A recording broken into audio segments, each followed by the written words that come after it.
বিশ্বকবি রবীন্দ্রনাথ ঠাকুর বলেছেন, give back the forest, take your town, অর্থাৎ দাও ফিরিয়ে সে অরণ্য, লও এ নগর। সম্মানিত ভিউয়ার্স, যে যেখান থেকে আজকের ভিডিওটি দেখছেন সবাইকে আমার আন্তরিক সালাম, আসসালামু আলাইকুম।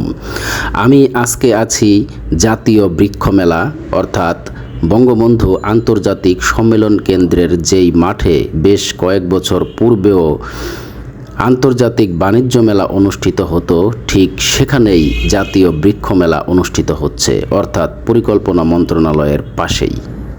পৃথিবীর প্রাকৃতিক পরিবেশের ভারসাম্য রক্ষা ও জীবজগৎকে টিকিয়ে রাখার স্বার্থে বৃক্ষরোপণের প্রয়োজনীয়তা অপরিসীম।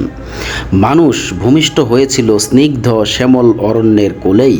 অরণ্য তার অবারিত শ্যামল ছায়া বিস্তার করে তাকে সূর্যের প্রখর দহন জ্বালা থেকে রক্ষা করেছিল। তার ক্ষুধার্ত মুখে অরণ্যই দিয়েছিল খাদ্য, প্রকৃতির নানা বিরুদ্ধ শক্তির হাত থেকে রক্ষা করার জন্য দিয়েছিল নিরাপদ আশ্রয়।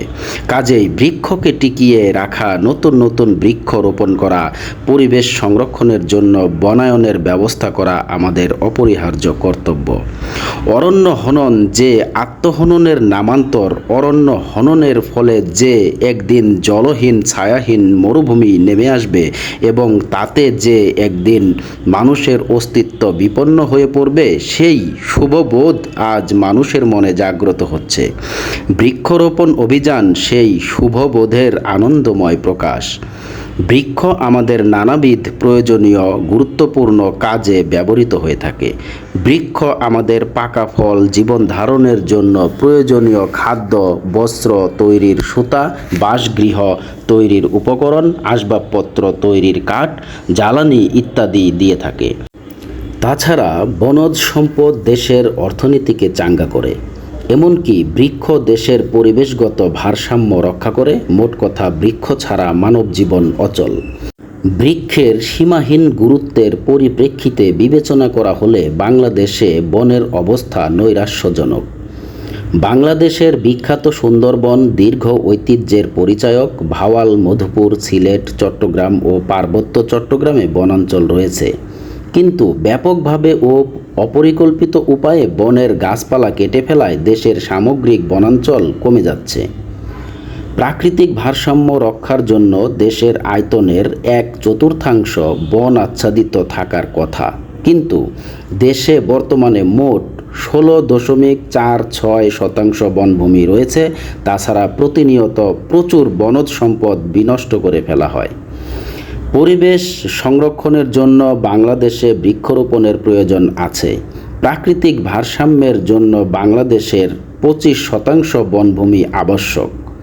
আমাদের অস্তিত্ব রক্ষার জন্য বনায়ন বৃদ্ধি করা উচিত। তা না হলে দেশে আমরা গ্রিনহাউস এফেক্টের করাল গ্রাস থেকে নিজেদেরকে রক্ষা করতে পারবো না। অক্সিজেন আমরা পেয়ে থাকি বৃক্ষ বা বনভূমি থেকে। বাংলাদেশের মানুষের জন্য যেই পরিমাণ অক্সিজেনের প্রয়োজন, সে পরিমাণ অক্সিজেন মেটানোর মতো বনভূমি আমাদের নেই। তাই বনভূমি বাড়ানো একান্ত প্রয়োজন। মানব জীবন ও অরণ্য জীবন, প্রাণের এই দুই মহান প্রকাশের মধ্যে বাজে একটিমাত্র ছন্দ। ঋতুচক্রের আবর্তনের পথে উভয়ের একই স্পর্শকাতরতা। বসন্তের দক্ষিণ বাতাসে মানুষ তার হৃদয়ের আনন্দ অনুভূতি চিত্রে, সঙ্গীতে কিংবা কবিতায় প্রকাশ করে, আর অরণ্য তার বাসন্তী বেদনা প্রকাশ করে অশোক, পলাশ আর কৃষ্ণচূড়ার রক্তিম প্রগলভতায়। উভয়ের আদান প্রদানের সম্পর্কও অতি নিবিড়।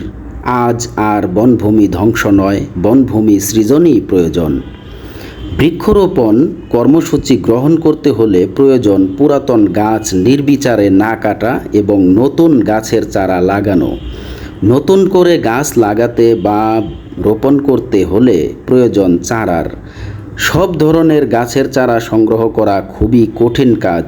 সরকার যদি এই চারা সংগ্রহ করে সাধারণ মানুষের মধ্যে বিতরণ করে, তাহলে বৃক্ষরোপণ কর্মসূচি সফল করা সম্ভব। তাছাড়া গাছ লাগানোর ক্ষেত্রে জনসাধারণকে সচেতন ও উৎসাহিত করতে হবে। সম্মানিত ভিউয়ার্স, ভিডিওটি যদি ভালো লেগে থাকে তাহলে অনুরোধ করব ফেসবুক পেজে থেকে থাকলে ফলো করবেন এবং ইউটিউব চ্যানেলে থেকে থাকলে ইউটিউব চ্যানেলটি সাবস্ক্রাইব করে বেল বাটনটি চেপে দিবেন, যাতে আমাদের আপলোড করা ভিডিও সর্বপ্রথম নোটিফিকেশনের মাধ্যমে আপনার কাছে পৌঁছে যায়। এবং লাইক করবেন, কমেন্টস করে সবসময় পাশে থাকবেন। এবারের মতো আজকে বিদায় নিচ্ছি। দেখা হবে পরবর্তী কোনো ভিডিওতে। সে পর্যন্ত ভালো থাকবেন, সবার জন্য দোয়া করবেন এবং সুস্থ থাকবেন। আসসালামু আলাইকুম।